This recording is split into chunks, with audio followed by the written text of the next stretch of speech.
시청자 여러분 밤새 잘 주무셨습니까? 경제 부동산의 김동수입니다. 미국의 기준금리 인상 움직임이 심상치가 않습니다. 미국이 기준금리를 올리면 쉬는 국가들은 자금 이탈 등을 막기 위해 금리 인상을 할 수밖에 없는 구조입니다. 우리나라의 경우 문제는 폭증하고 있는 가계부채입니다. 한국은행에 따르면 가계부채는 지난해 말 1,700조 원을 돌파했습니다. 이런 상황 속에서 기준금리가 인상이 된다면 금융시장 불안정은 커질 수밖에 없습니다. 그렇다면 부동산 금융규제 완화 조치는 힘들어 보입니다. 또한 일각에서는 재건축 완화 호재로 한껏 부푼 부동산 시장도 관망세로 돌아설 것이 분명합니다. 금리 인상과 대출 규제가 강화되면 현금 부자들만 유리한 시장이 조성될 것입니다. 금융당국과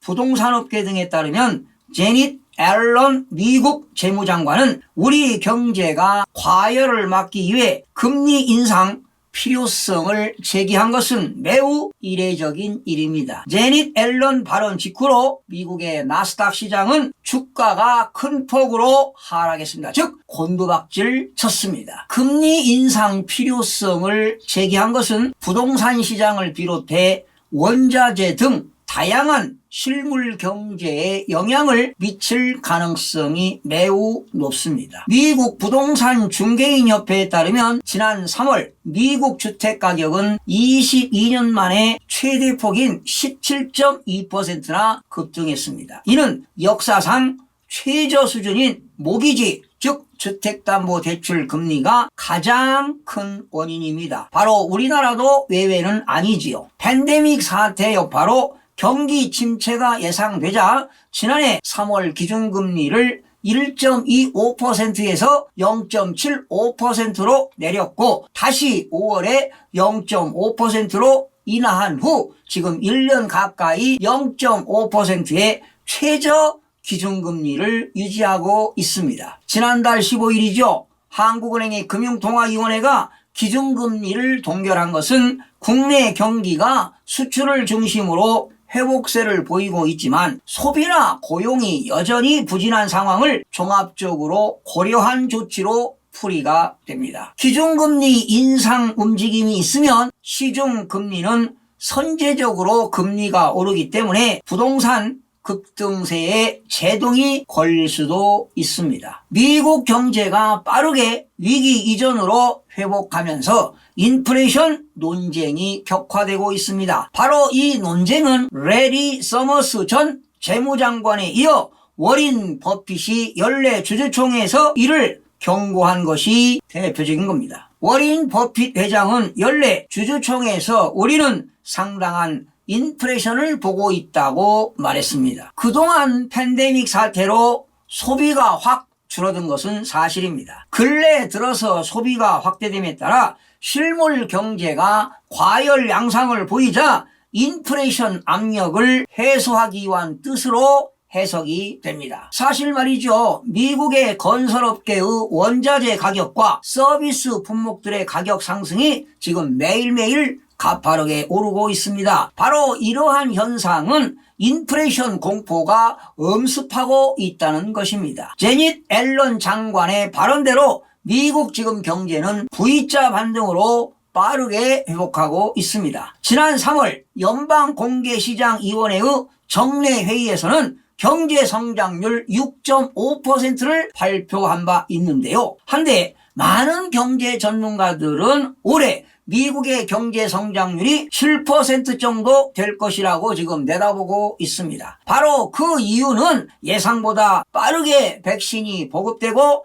경제 활동이 재개됨에 따라 전망치가 달라지고 있는 것입니다. 내년 상반기로 점쳐졌던 연준의 테이퍼링이죠. 자산 매입의 축소입니다. 바로 테이퍼링 시점이 내년 초 또는 이르면 올해 하반기로 확 앞당겨질 가능성이 제기되고 있습니다. 실제 연준 의장은 최근 선 테이퍼링 후 기준 금리 인상이라는 출구 전략 시나리오를 일부 공개한 바 있지요. 실제 팬데믹 사태로 타격을 받은 경기를 부양하기 위해 연준이 국채라든가 부동산 담보증권을 대거 사들인 탓에 연준의 자산은 현재 7조 달러입니다. 7,880조 원 이상으로 지금 급격하게 불어났습니다. 미국의 기축통화인 달러를 쥐고 있는 미국의 기준금리 인상이 가시화된다면 외국인 투자자 유치를 막기 위해 미국보다 높은 수준을 유지하고 있는 한국의 기준금리도 함께 인상될 수밖에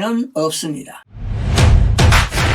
특히 한국은행은 줄곧 미국이 기준금리를 인상 또는 인하할 때마다 같은 행보를 해왔습니다. 미국의 기준금리 인상 신호가 강해지면 연내 한국은행의 기준금리 인상도 불가피해 보입니다. 문제는 기준금리가 올라갈 경우 싼 금리 탓에 시중에 유통된 대출의 금융부담도 함께 상승한다는 것입니다. 국내에서는 수년간 저금리를 활용한 대출로 아파트 등 부동산 재테크가 만연했기 때문에 금융권의 금융 인상은 부동산 시장에 크나큰 타격이 예상이 됩니다. 금리 인상의 후폭풍은 여당의 실수요 주택 대출 완화 기조에도 영향을 미치게 됩니다. 특히 청년과 무주택자 등 실수요자의 내 집 마련을 위해 대출 한도를 늘리는 규제 완화 대책을 검토 중인 여당의 입장이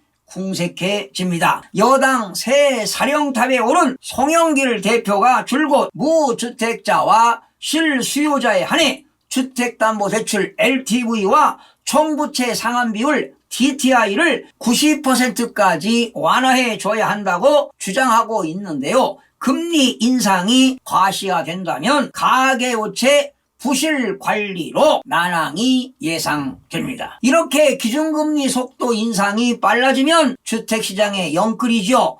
영혼까지 끌어모아서 또한 대출 자금을 받은 집주인들은 이자 비용 부담으로 큰 고통이 따를 것입니다. 금리 인상으로 이자 비용이 증가하면 실수요자는 관망세로 돌아서고 세금과 금융 부담이 함께 늘어난 집주인들은 매매를 고민할 수밖에 없습니다. 결과적으로 금융 부담이 적은 현금 부자들이 주택시장 전반을 주도하면서 죽죽 현상이 나타나게 될 것입니다. 아마도 한국은행 이주열 총재는 금리를 올려 가계부채 증가세를 잡고 주택가격을 안정화시켜야 할지 경기 회복을 위해 저금리 기조를 유지해야 할지 고민은 깊어만 갑니다. 하지만 대출 금리도 오르고 있는 추세입니다. 한국은행이 지난달 30일 발표한 3월 금융기관 가중평균 금리를 보면